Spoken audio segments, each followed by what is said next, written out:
Isang araw, habang si Emelita Sulaiman Solomon ay palakad-lakad at siya ay napaupo. Pero mas gusto niyang sa sahig maupo.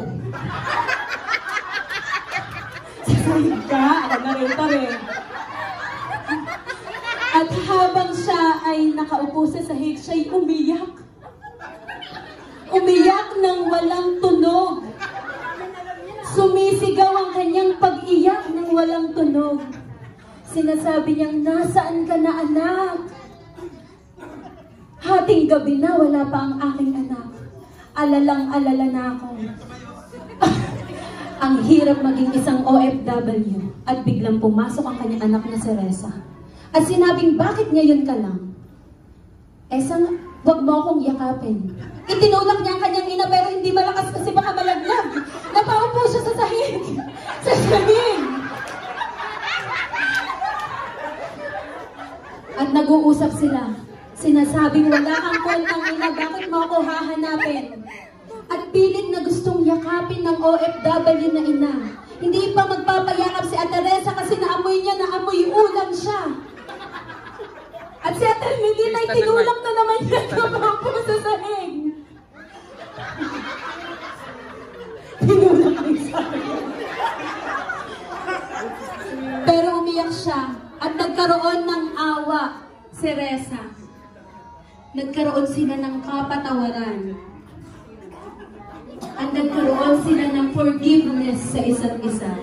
At ang mag-inang Reza at Emelita, mula sa unforgiveness ay nagkaroon ng kapatawaran. At maya-maya naman sa kabilang dako, ay may nag-iinom na ang pangalan ay Tess. Depressed na depressed sa buhay. Nag-iimo kasi malapit na ang Pasko, wala siyang kanyang pamilya. Solo flight siya, wala siyang kasama. Uminom siya ng uminom at napatayo siya. Habang umiinom at nagpasuray-suray ng paglalakad at napaupo sa sahig. At pag-upo niya sa sahig, biglang dumating si Aliyah at si Arlene, ang magkaibigang Kristiyano. Mukha lang si Aliyah ang pasagulera, pero siya ay Kristiyano. Hinahimas-masan ni Aliyah at ni Arlene, sinasabing huwag ka nang umiyak.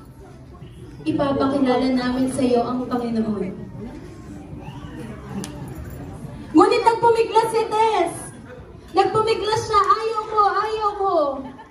At pinag-pray over ni Aliyah at ni Arlene si Ate Tess. At after ng pray over, biglang sumigla si Ate Tess. Ang depressed ay napalitan ng joy. Masayang-masaya na siya. At masayang-masaya silang tatlo habang kumikembot. Napasayaw.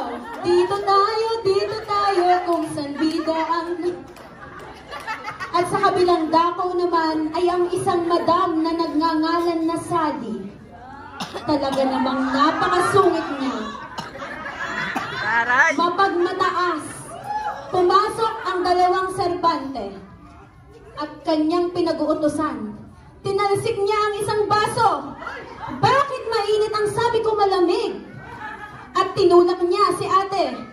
Pumili ka na lang ng ate. Si Ate Tripina, itulak mo. At si Ate Tripina ay napaupo sa sahig. Bakit biglang ganon? Pasensya na kayo na pag-utusan lang po sabi sahig. At si Ate Sally ay napaupo. Sa sahig. Ay hindi uupo sa sahig si madam. Mapapagalitan ako. Biglang may kumatok sa pintuan. Sino kaya itong kagalang-galang, pinagpipitagan? Akala ko maninigil. Hindi pala. Mag-share siya.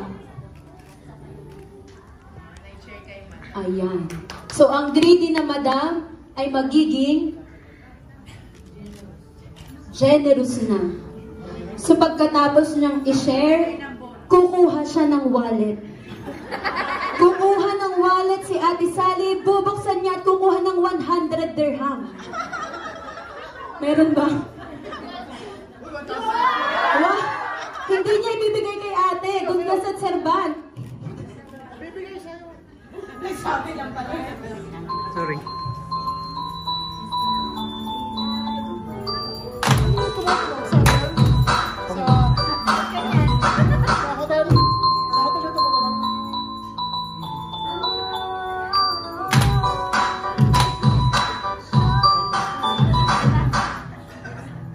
Yun lang?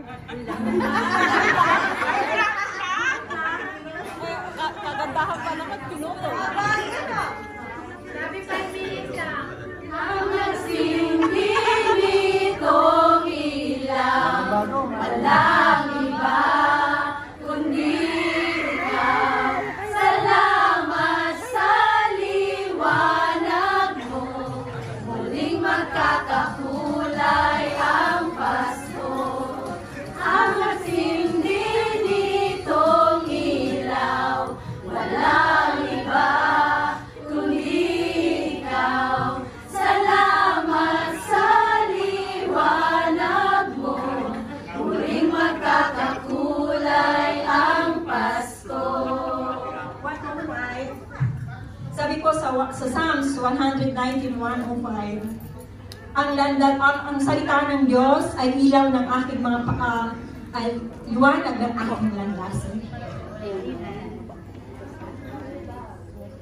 A blessed